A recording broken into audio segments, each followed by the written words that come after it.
오월동주는 춘추시대에 서로 격렬하게 대립했던 오나라와 월나라 사람이 한 배를 탔다는 말로 적대적인 관계라고 할지라도 필요한 상황이나 어려운 상황이 되면 함께 돕고 협력한다는 것을 비유하는 말입니다. 어제의 동지가 오늘의 적이 되고 어제의 적이 오늘의 동지가 되곤 하는 예는 개인이나 국가 간에 흔하지만 지금 금융권의 이 오월동주의 모습이 보이는 것 같은데요. 바로 지방은행과 인터넷은행의 공동대출입니다. 인터넷은행이 지방은행의 총 여신 증가 규모를 넘어서고 인터넷은행의 공격적인 예금 확보 마케팅으로 지방은행의 수시 입출금 예금 이탈이 심화되는 등 불과 얼마 전까지 서로 경쟁하였으나 공동대출로 어제의 적이 하루아침에 동지가 된 것입니다. 그렇다면 이들이 하려고 하는 공동대출이 무엇인지, 맞소나에 얻는 이득은 무엇인지 알아보도록 하겠습니다.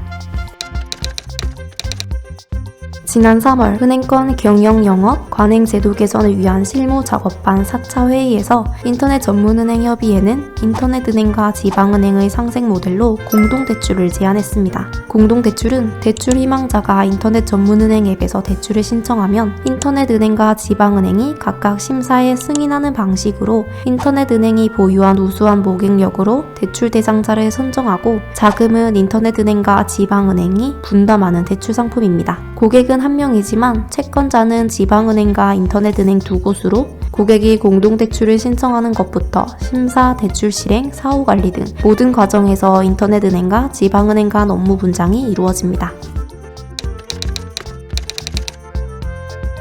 일반적인 금융기관의 여신 프로세스는 이와 같은데요.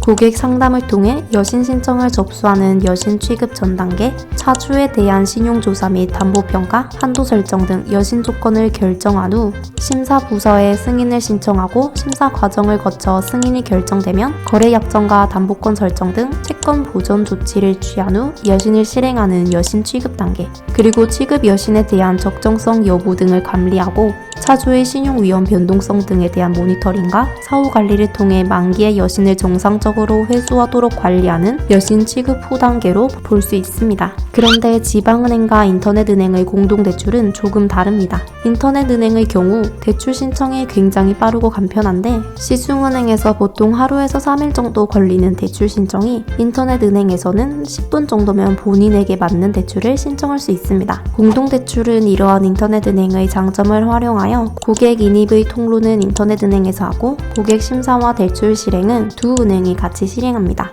그리고 고객 상담이나 소비자 보호 등 대고객 서비스는 고객과의 접점이 상대적으로 좋은 인터넷은행이 담당합니다.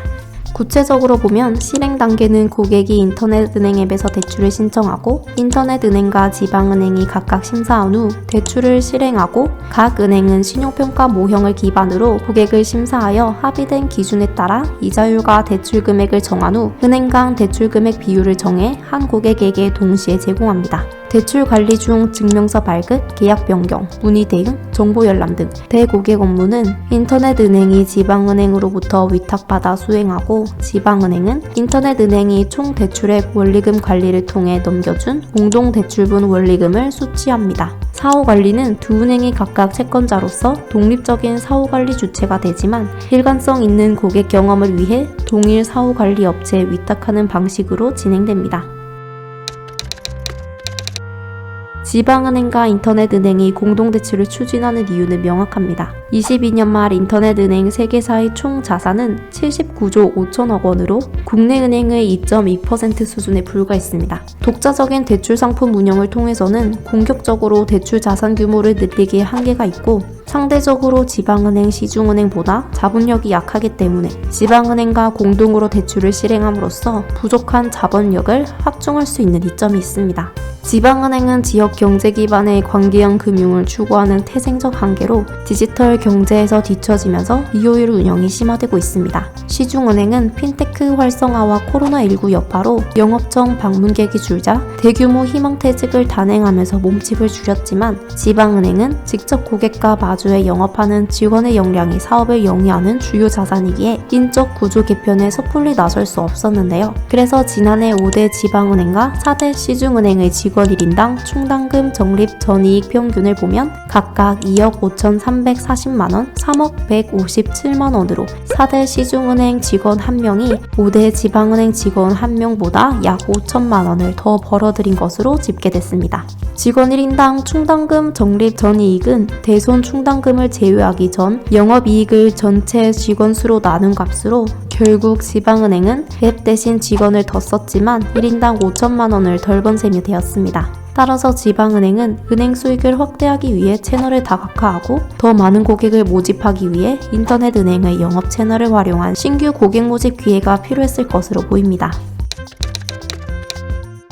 지방은행과 인터넷은행의 공동대출이 이루어지면 지방은행 입장에서는 새로운 영업 채널을 확보해 대출 자산 성장을 꾀할 수 있고, 인터넷은행의 경우 적정 자본 비율 내에서 대출을 지속적으로 공급해 성장 기반을 확대할 수 있습니다. 또 지방은행의 자본력과 신뢰도를 활용해 인터넷은행의 불안감을 갖고 있는 고객에게 신뢰를 주고 충성 고객을 만들 수도 있습니다. 그렇다면 고객 입장에서 기대되는 효과는 무엇일까요? 고객의 경우 인터넷은행에서 대출을 받는 과정은 기존과 동일할 것 같습니다. 다만 지방은행과 인터넷은행이 공동대출로 내놓은 상품은 다른 대출 상품과 차별화하기 위해 저렴한 금리로 제공되지 않을까 싶습니다. 또한 공동대출은 자본 출처가 다양화되어 단일 대출업체로부터 대출을 받을 수 없는 사람에게도 대출의 기회가 제공될 수 있을 것 같습니다. 그동안 금융당국에서는 시중은행의 과점 구조를 완화시키기 위해 스몰 라이선스, 챌린저 뱅크 등 다양한 방안을 검토하고 있었는데요.